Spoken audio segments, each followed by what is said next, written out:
about major harmony today. As you can see, here I have my crudely drawn treble clef and stave, and I've written out a C major scale.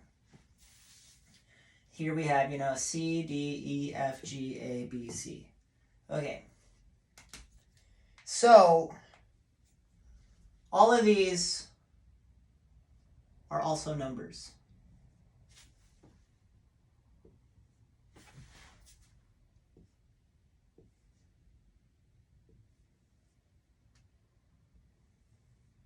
And the numbers are going to get more important than, 1, because it's C, it repeats.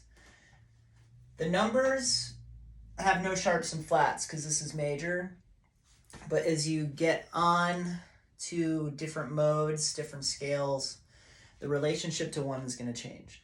So knowing the numbers right now are important, and they will become more important later. All right. There's also some things to note here. So between 3 and 4,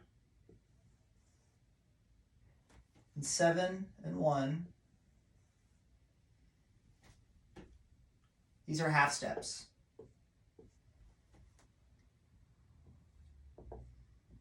Which makes the rest of these whole steps.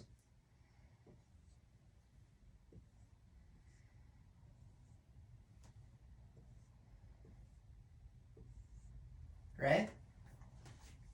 You can even see it on the piano. C to D is a whole step. D to E is a whole step. E to F is a half step. Right? That's a different sound than it's closer. And then whole step, whole step, whole step, half step. That's like when someone gets stabbed in a movie, Yeah, that's what that is. Anyway, this is a pattern. Whole, whole, half, whole, whole, whole, half. Say that with me. Whole, whole, half, whole, whole, whole, half. So let's make some chords now. Making a chord, we're just gonna, stacking thirds, right? So you put an E on top of C. You put the G on top of that. It's your triad, right? Your C major triad. And so you can just take that pattern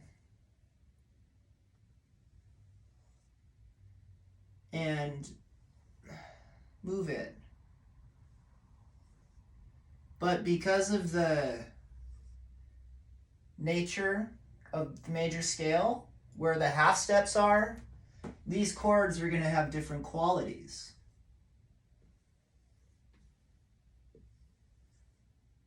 Just finish drawing it and then I can talk about it. So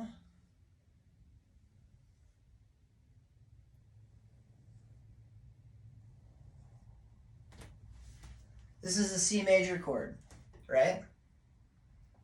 And so we have C to E, which is 2 whole steps. This distance is called a third. These are all thirds from our root to the middle note. Now, what kind of third they are depend on the relationship to the root. Okay? For example, here we have C to E. Like I said, that's 2 whole steps. Well, if we go to this D chord, we have D to F. Well, that's a whole step and a half step. So it's a minor third. And you can hear it. You can hear it, right? Like this is major. We go to the D minor chord. It's got that minor sound. It's maybe more intense depending on how you play it, maybe more sad, you know?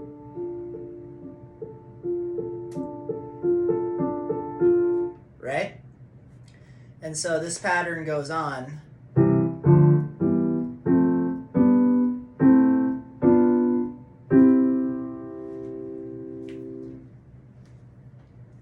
So we have what? What did we say this was? D minor? So let's look at the next one. E to G. Well, that's a whole step and a half step. So this is minor. Let's go to F. F to A, 2 whole steps. So that's major. We don't change it when it's major, but we're putting little minuses for the minor ones. G to B. We have whole step and whole step. So that's major. A, whole step, half step. That's minor. So the last one, B, is special. B is actually diminished. So you get a circle. And so let's think about that for a second. Why is B diminished? Well, you have a minor third to begin with, whole step, or half step, whole step. Here I am. And then you have another minor third on top of that, whole step, half step. And so when you stack 2 minor thirds on top of each other, you get a diminished chord. Or the chord that was banned in the church because it reminded them of Satan. So that's the Satan chord. And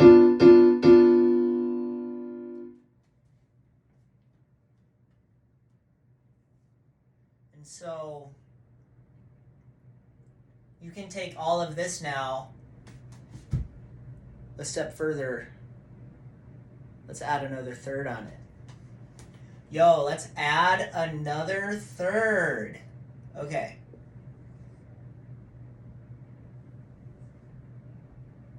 So now these are becoming 4-part chords.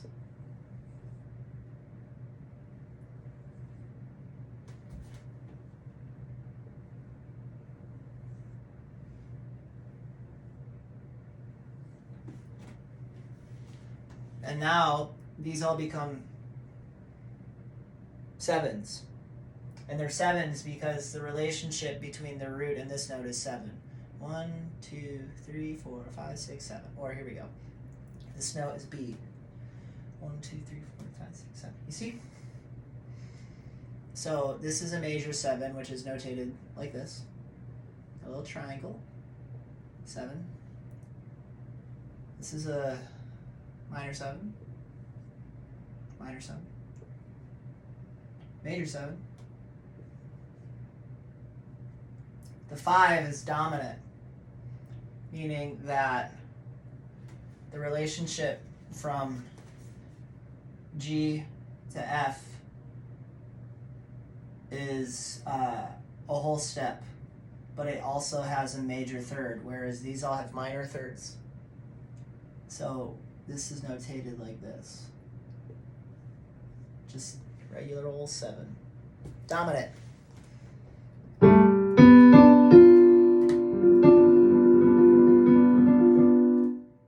Here we have minor 7. Now the diminished B doesn't become a full diminished 7. It's actually half diminished. because it has a flat 7 and a flat 5 and a flat 3. But a full diminished actually has a double flatted.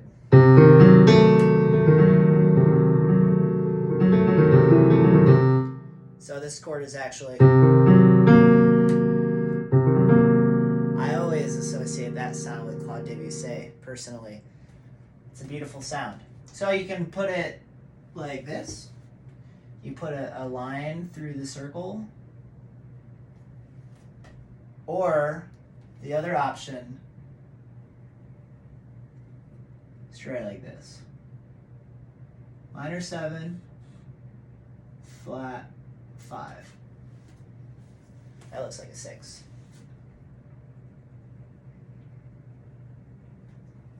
You're not ever going to give me the handwriting of the year award, if that award even existed. And then C, back to major 7. So this is now becoming a little more jazzy, because that's what they use in jazz, 7 chords.